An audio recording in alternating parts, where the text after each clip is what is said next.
네, 이번 시간에는 부모기와 관련된 그 가족 주기의 발달 단계를 살펴보도록 하겠습니다. 이전 시간에 우리가 나누었었던 이야기는 신혼기 부부의 이야기였었다면 이번에는 부모기라고 하는 기간 동안의 이야기입니다.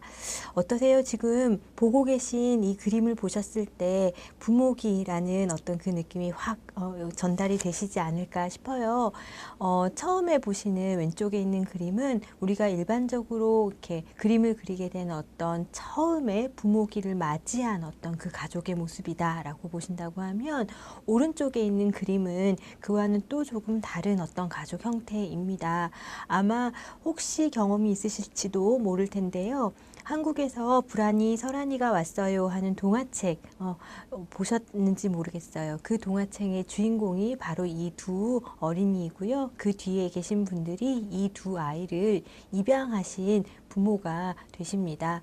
우리가 알고 있는 어떤 부모기의 가족은 우리가 생각하는 것보다는 훨씬 더 다양한 형태를 띠고 있다라는 것을 좀 알려드리고 싶어서 준비한 사진들인데요. 부모기로 전환했을 때 모두 다 같은 양상을 가져야 하는 건 자녀를 양육해야 한다라는 부분일 거예요. 그런데 이 자녀를 어떠한 경로로 어떻게 맞이하게 되느냐 하는 부분에서는 각 가정마다의 차이가 있을 거라고 보여집니다.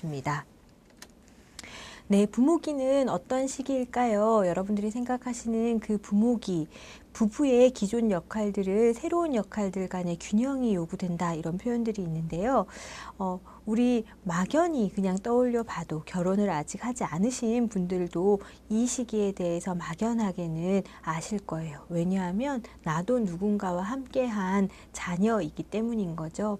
두 사람이 시작한 두 사람으로 형성되어 있었던 그 가족이 이제는 또 다른 사람과의 삶을 새로이 시작하는 것이기 때문에 이 두 사람에게는 새로운 역할이라는 것이 존재하게 되고, 기존의 역할과 이 새로운 역할은 균형적으로 이루어지는 것이 요구된다, 이렇게 보시면 되겠습니다. 그래서 새로이 요구되는 이 역할, 부모 역할이겠죠. 자녀 출산, 그리고 양육, 그리고 교육과 관련된 부분들이 이 부모 역할일 텐데요. 이 부분을 잘 수행하기 위해서는 먼저 부모로서 나는 이제 부모이다라는 거에 대한 정체감이 필요하겠다 보시면 되겠어요. 그래서 자녀 양육을 어떻게 해야 되는지에 대한 그 스킬을 좀 아는 것이 굉장히 중요하고 필요합니다.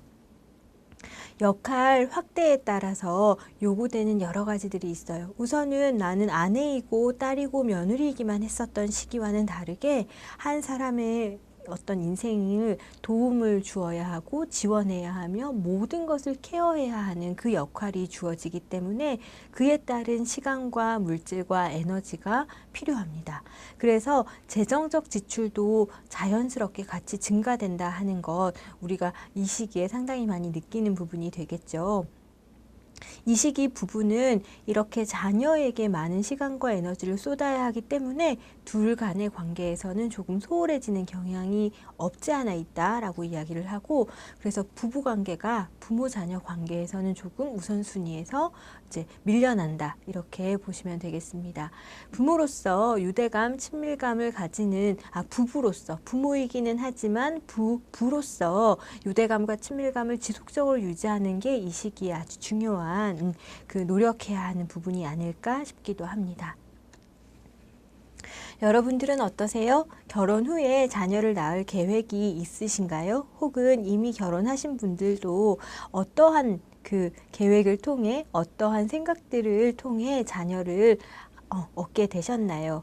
다 아마 다르시지 않을까 싶은데, 그렇다면 저는 이 질문을 상당히 중요하게 드리고 싶어요. 왜 자녀와 함께하는 인생을 선택하셨는지, 아니라면 왜 부부만의 인생을 선택하셨는지, 이 부분이 저는 아주 중요한 부분이 아닐까 싶습니다.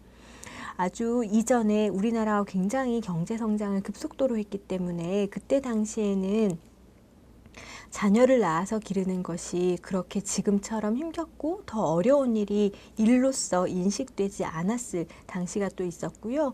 또 그 이전에는 당연히 자녀는 낳아야 하고